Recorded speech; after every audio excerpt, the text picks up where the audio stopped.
Guys, the corruption is just wide out in the open. Look at this.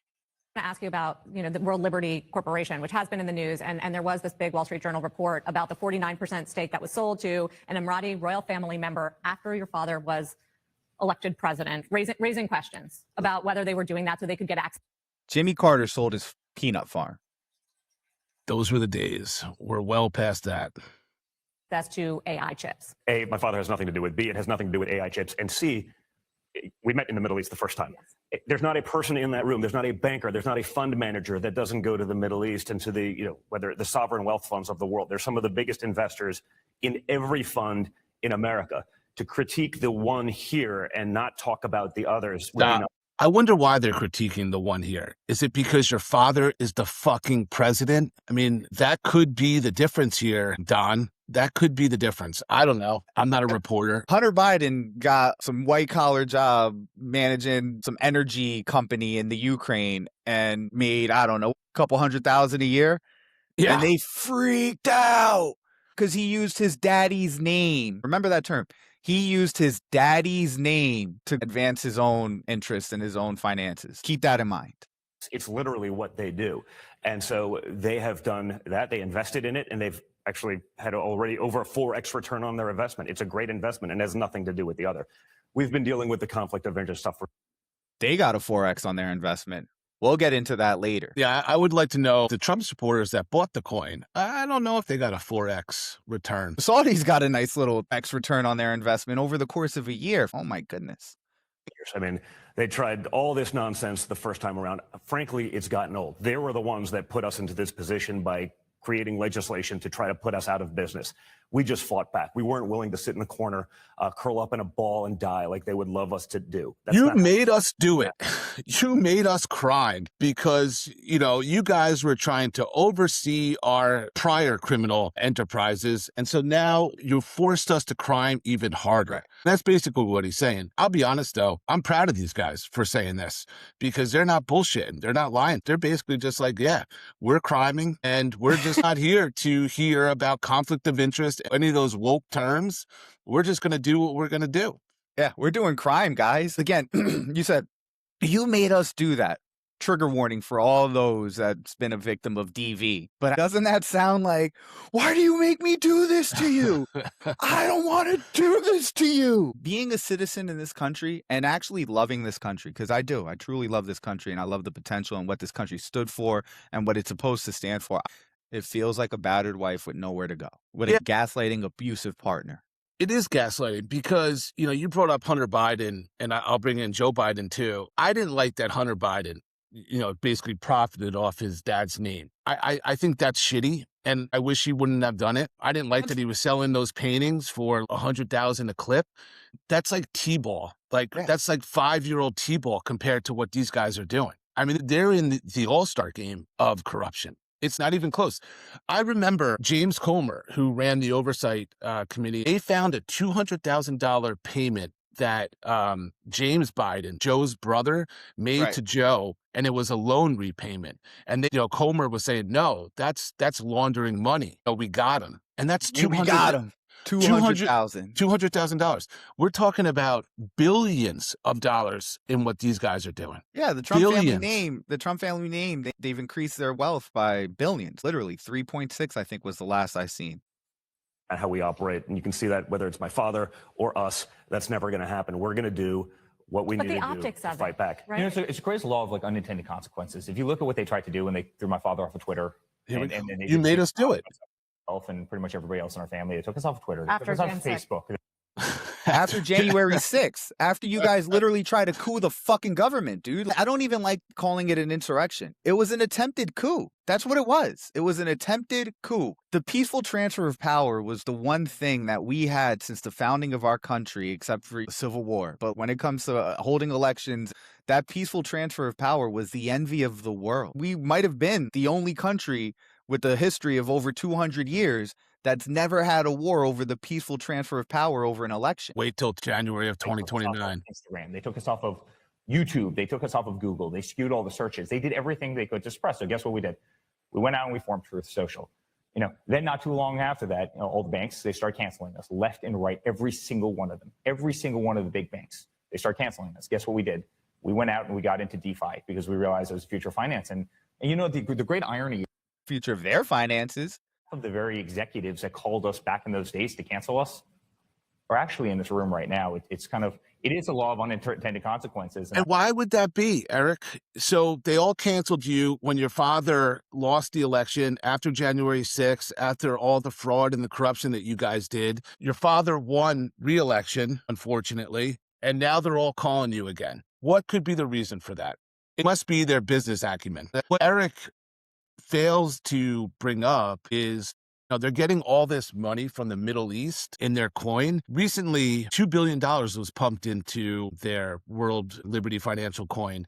And then a few weeks later, Trump allowed the NVIDIA AI chips to be sold to UAE. And UAE has a close relationship with China. And so those chips, Biden wouldn't allow to be sold to the Middle East countries because of the close relationship with China, are never going to make their way to China. Donald Trump doesn't care, right? Don Jr. says that Trump doesn't know anything about that. Oh, so it's either Donald Trump is like this all-knowing best president ever, or he's just a fucking moron. Or he's corrupt as fuck and he knows about everything that's going on as long as it benefits him. I mean, of course he knows everything that's going on. You would be crazy not to think otherwise. Well, he knows what's going on when it benefits him, because we just covered the other day, he forgot who he endorsed for Marjorie Taylor Greene's vacant Congress seat 2 weeks after he endorsed somebody. But anyway, let's watch this one. Well, you know what the critics would say. They'd say that the credibility factor is the Trump name and the Trump White House, and that. What about the name? What about the name? Remember what I said to remember about the name? Making money and profiting off your name? That everyone, is here to curry favor. I think the great irony is they didn't give us much of a choice.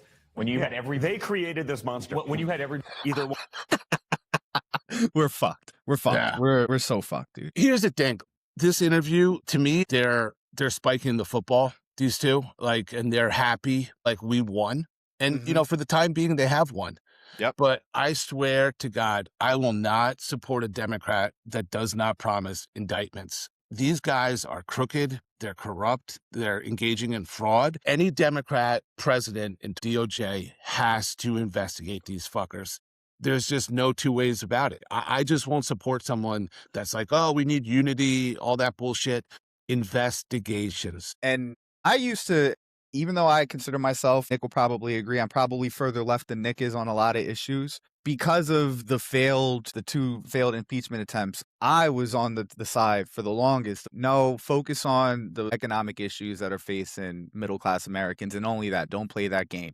And then they just keep pushing it, and they keep pushing it, they keep pushing it. And even though I agreed with the sentiment, I just didn't think it should be a campaign promise. At this point, I've been pulled over to the dark side where, we got to talk about indictments. We got to talk about sentences, and not no slap on the wrist, club fed for 16 months. No, decades. And let's talk about restitution too, because David's going to pull up some slides on what these guys did to their supporters. It's ruthless.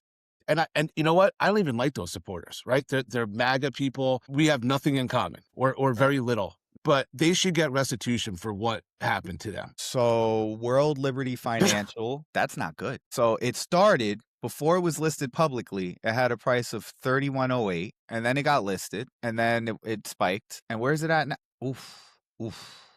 It's at a 66% loss in value over the course of, September of 2025 is when they released it.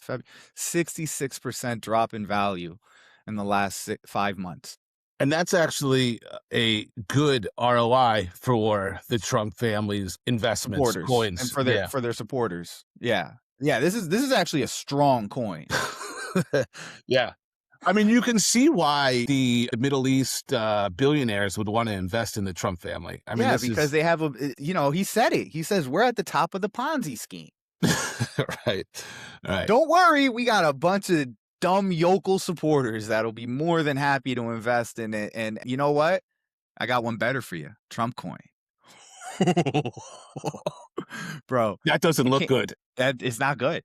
So it came out at $1.20. And then big hype went up to $45. And that's called the rug pull. And then they pulled the motherfucking rug, and they haven't stopped, bro. It's down to $3.04. This has lost over 90% of its value. Funny thing is, I believe that the public couldn't purchase the coin when it first opened. So you can only purchase it in the 40s or the 30s. There's a Reddit page to this Trump coin. And people were saying they bought it like the high 40s, and they were still hoping it was going to come back months later. So this one's been around for a year. He dropped this, I think it was the day before his inauguration. He dropped this. And then...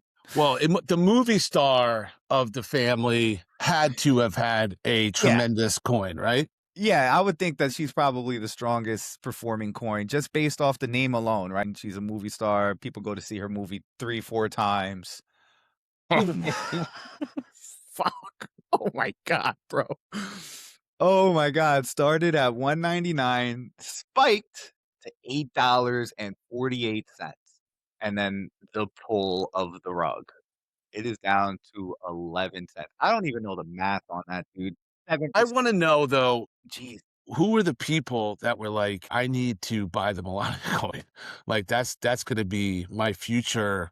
I tell you what, those people deserved it. 100%. Just for pure stupidity. Pigs go to slaughter, and that's exactly what you are. If you bought the Melania coin thinking that that was going to be a good investment, now the only people that it might have been a good investment for is for some other officials or some business leaders that are like, all right, I'll buy 20 million of Melania coin to get some access, because that's what it's all about.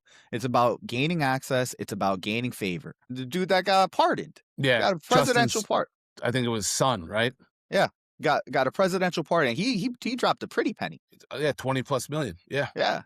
Well, I guess that's what pardons are going for now. But then you also he basically sold off our AI chips to UAE. That cost him $2 billion, but nonetheless, that's basically the price of this stuff. The other thing about these coins, and it's like, it's not like cash where you can like trace and track where the cash is going. Like this stuff, right, is untrackable, and so they're able to do all this corruption like hidden. There's a story that came out in the New York Daily News the other day. It says the world's most powerful crime syndicate. And they go into not just the financial crimes. There's threat of violence. Look at the files. There's emails of violent things. And Trump's in that 1 million times out of 6 million files. 1 out of every 6 emails he's mentioned in there. Yeah, let's talk about the threat of violence, because it's one of their greatest strengths. Marjorie Taylor Greene, she was talking about it. When she broke from Trump, her son got death threats. She got death threats. I believe the article talks about the Trump family being worse than the Corleone family. But the MAGA supporters are like the foot soldiers, right? So if like you need a hit, you reach out to the MAGA supporters, and then they're going to go and scare the shit out of Marjorie Taylor Greene or anyone else that steps out of line. And now they have ICE. Soldiers, basically, on American soil in American cities with long guns, with body armor, unmarked vehicles. This is stuff that you see in third world countries. Yeah, chasing kids. Having unmarked vehicles, just regular SUVs, pickup trucks like that. You see that in third world, war-torn countries with warlords. Guys in unmarked cars with guns, masks. Actually, usually they don't even wear masks. We're the ones. We got our guys wearing masks. So you have that like a third world country. And then you also have sort of the surveillance world like China, where they're basically trying to get who's criticizing ICE. So they're trying to get information. Like that's like the CCP, right? Yep. That's where we're headed. That's where we're at. It's not where we're headed. This is where we're at right now. So, hopefully everybody's still going to be brave enough and show up when it comes to voting. We have to take back the House. We have to take back the Senate. There's a chance. I've seen on the prediction markets, I think it's up to like a 45% chance of the Senate, of the Dems taking back the Senate. And I mean, at one point it was like 20% just a couple of months ago, and now it's at 45%. So that's the thing. Trump is so fucking unpopular. These interviews that the kids are doing, they don't help. Plus, we just did a video about the Board of Peace. That shit's not helping his popularity. He is doing things to make himself more unpopular. Good times. Good times. My little catchphrase, this is what winning feels like. If you weren't familiar, this is it. Anyways, guys, listen, don't forget to like, subscribe, comment, share, and hit the bell icon to get notified when we drop a new episode. And we'll talk to you guys soon. Peace.